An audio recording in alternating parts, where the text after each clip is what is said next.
Good morning.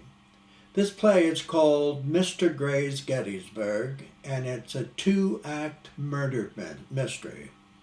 It's May 9th, 1950, and Mr. John Gray is 68 years old, a successful banker, and wealthy by investments with the Standard Oil Company since 1909. He had just married a young Georgia Belle in her 20s, Tiffany Hopkins, and approximately 10 months after a horrible event. And Mr. Gray wanted to make a silent motion picture of the Confederate Civil War, but he soon was murdered, and his son, Thornton L. was the one who might had murdered his father. And Thornton's a black man, and his mother was black too, when young Mr. Gray, a long time ago, made love in the hay barn. Tiffany lifts her arm to the colonel, and he takes it, and they walk together from the room. Mr. Gray opens the wooden box, placing the pistol inside, and puts it in the drawer. "Thornton?" "Yes, sir?" "Don't you ever spoil my business again." "No, sir." "Get out there and keep a close eye on our guest. I don't want a stinking carpetbagger Yankee touching what's mine. Now get." Thornton exits, leaving Mr. Gray, sipping his brandy as the light slowly dimmed to black. Thornton's laughing is heard in the black as the light slowly rises on Mr. Millstone, standing in the shadows of the prison. "Yes, sir. You should have seen the colonel's face as she walked him inside. His face was the whitest white man I ever did see. He looked like he had fallen head first into a barrel of biscuit powder. I wouldn't try being so easily amused when your life is dangling on a thin thread. I don't mean no harm by it. I took your case in respect of Mr. Gray.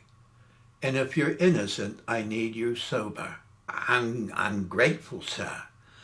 I cuts up now and then, but I'll try not laughing."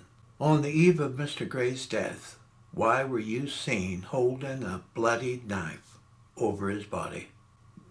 "Well, when I saw that knife sticking in him, I thought it best to pull it out of his chest." Mrs. Gray said she heard a loud ruckus from the parlor at about midnight. She clearly heard two male voices. One she recognized as her husband, but the other was too quiet. "I heard too, and that's what stirred me from my bed. There were only two people in the residence that night besides Mr. Gray, and both of you were wearing sleeping garments, and his blood was only on you. Why is that?" "I swear it wasn't me, sir. When I saw him lying on the floor, he looked real bad, but was still breathing. Blood. Lots of blood was pouring out of his mouth. Poor Mr. Gray was trying to say something. I got on my knees, and he reaches up and grabs me. Then he holds me close. I never saw so much blood pour out of a man as I did that night." Your initial testimony mentioned nothing about Mr. Gray saying anything. "It don't?" No, not a single word was spoken about it." "Well, That's right, Dad. I just must have thought he wanted to. Are you absolutely sure about that? Yes, sir.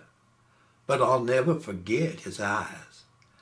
He looked up at me like never before. I think he was talking to me with his eyes. What was it he was trying to say? I ain't sure, but I know I never been looked at by him that way.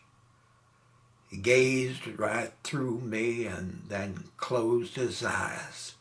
I held him in my arms until hearing Mrs. Tiffany's voice.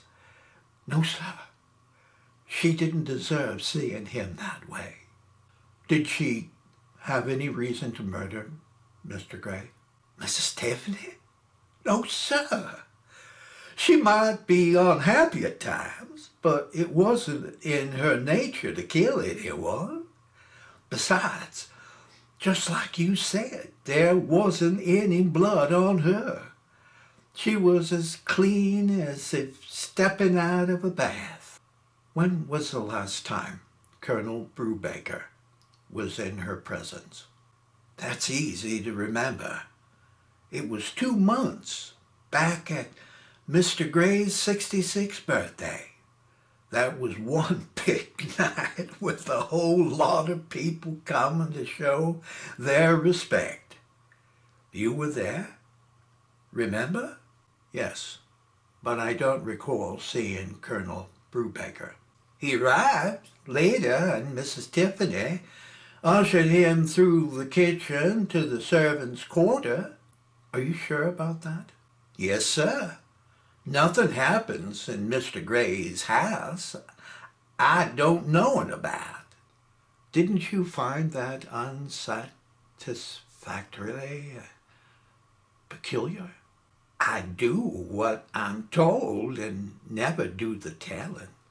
Where was Mr. Gray when this was going on? He was liquored up and spinning war tales to Mr. Holmes in the parlor. The film director? Yes, sir. They were discussing moving pictures and were laughing, bragging, and doing a whole lot of drinking. The light slowly began to fade.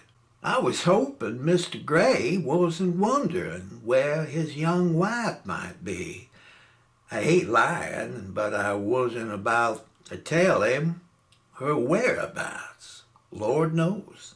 I don't understand why people having plenty keep fetching more than they supposed to need.